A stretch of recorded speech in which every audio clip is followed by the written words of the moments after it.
Installing a new concrete driveway can be a big project, and it's important to consider some key factors to ensure the best possible outcome. Start by checking the soil conditions to ensure that it's stable enough to support a driveway.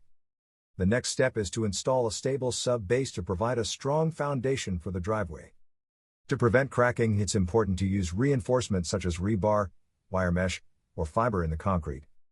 When pouring the concrete, make sure the mix is the correct consistency and the surface is level. After the concrete has been poured, use a screed board and trowel to create a smooth and level surface. The curing process is critical to ensure that the concrete achieves its full strength and durability. By considering these important factors, you can ensure that your new concrete driveway is strong, durable, and looks great.